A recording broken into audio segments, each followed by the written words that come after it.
ಹೇ guys, ಎಲ್ಲರಿಗೂ ನಮಸ್ಕಾರ and welcome back to my YouTube channel. So ಈ ವಿಡಿಯೋದಲ್ಲಿ KPSC, KS ರೀ ಎಕ್ಸಾಮ್ ಮತ್ತೆ ಆಗುವ ಪಾಸಿಬಿಲಿಟೀಸ್ ಇದೆಯಾ ಅನ್ನೋದರ ಬಗ್ಗೆ ಚರ್ಚೆ ಮಾಡೋಣ. ಸೊ ನೀವು ಈಗಾಗಲೇ ಯೂಟ್ಯೂಬ್ ವಿಡಿಯೋಸ್, ನ್ಯೂಸ್ ಪೇಪರ್ಸಲ್ಲೆಲ್ಲ ನೋಡಿರ್ತೀರ, 25 ಕ್ವೆಶನ್ ಮತ್ತೆ ಕನ್ನಡ ಟ್ರಾನ್ಸ್ಲೇಷನಲ್ಲಿ ಎರರ್ ಆಗಿದೆ. ಸೊ 25 ಕ್ವೆಶನ್ಸ್ ಪೇಪರ್ 1, ಪೇಪರ್ 2ನ ಸೇರಿಸಿ ಈ 25 ಕ್ವೆಶನ್ಗಳು ಟ್ರಾನ್ಸ್ಲೇಷನ್ ಎರರ್ ಆಗಿದೆ. ಸುಮಾರು ಕ್ವೆಶನ್ಸು ಇಂಗ್ಲೀಷಲ್ಲಿ ಹೇಗೆ ಪ್ರಿಂಟ್ ಮಾಡಿದಾನೋ ಅದನ್ನೇ ಎತ್ತಿ ಕನ್ನಡದಲ್ಲಿ ಹಾಕಿದ್ದಾನೆ.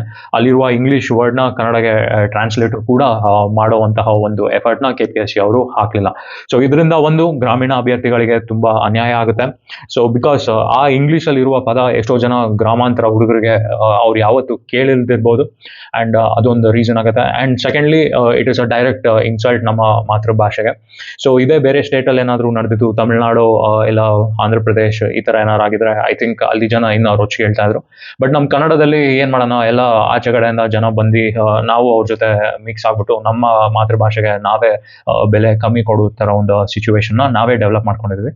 ಸೊ ನೆಕ್ಸ್ಟ್ ಬರೋದಾದ್ರೆ, ಈಗ 5 ಕ್ವೆಶನ್ಸ್ಗೆ KPSC ಗ್ರೇಸ್ ಮಾರ್ಕ್ಸ್ ಕೊಡೋಕ್ಕೆ ರೆಡಿ ಆಗಿದ್ದಾರೆ. Because the question is not asked properly and options ಕೂಡ it is not matching well.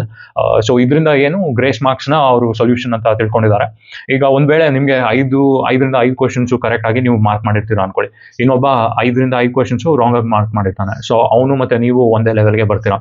So ಇದರಿಂದ ಎಫೆಕ್ಟ್ ಆಗೋದು ಯಾರಿಗೆ? ಚೆನ್ನಾಗಿ ಎಕ್ಸಾಮ್ ಮಾಡಿದವ್ರಿಗೆ ಎಫೆಕ್ಟ್ ಆಗುತ್ತೆ.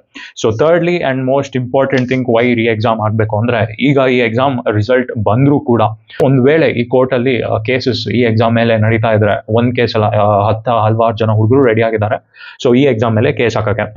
ಸೊ ಒಂದು ವೇಳೆ ಅವ್ರು ಹೋಗಿ ಕೇಸ್ ಹಾಕಿದ್ರೆ 2011 ಬ್ಯಾಚಲ್ಲಿ ಏನು ಸಿಚುವೇಶನ್ ಆಯಿತು, 10 ವರ್ಷ ಆದಮೇಲೆ ಕೆಲವರಿಗೆ ಪೋಸ್ಟಿಂಗ್ ಸಿಕ್ತು, ಸೊ ಅದೇ ಥರ ಸಿಚುವೇಶನ್ನ ನೀವು ನೋಡ್ಬೋದಾಗುತ್ತೆ. ಮತ್ತು you will have to go through it. So ಇದರಿಂದ it is better to call off the exam cancel ಮಾಡಿಸಿ, ರೀನೋಟಿಫಿಕೇಶನ್ ಮಾಡಿಸಿ, ಕರೆದಿರುವಂಥ ಪೋಸ್ಟು ಮತ್ತು ಹಳೆ ಪೋಸ್ಟ್ಗಳನ್ನ ಮರ್ಜರ್ ಮಾಡಿ ಒಂದು ಕ್ರಿಸ್ಟಲ್ ಕ್ಲಿಯರ್ ಪೇಪರ್. ಇಂಗ್ಲೀಷಲ್ಲಿ ಕೂಡ ತುಂಬ ಎಡವಟ್ಗಳು ಮಾಡಿದ್ದಾರೆ, ಬಿಕಾಸ್ ಈ options are not matching with what ever the questions ಅವರು ಕೇಳಿದರು.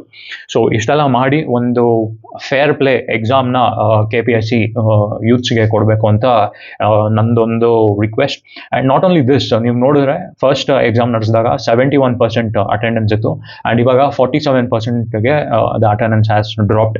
ಯಾಕೆ ಅಂದರೆ ಗೊತ್ತು ಇವ್ರಿಗೆ ಎಕ್ಸಾಮ್ ಹಣೆ ಬರನೇ ಹೀಗಿರುತ್ತೆ and there is no chance of competing ಅಂತ. So people have taken their decision.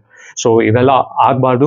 And I feel KPSC ಅವರು ಈ ಸತಿ ಕ್ವೆಶನ್ ಎತ್ತಿದಾರಲ್ಲ, most of them have come from some test series.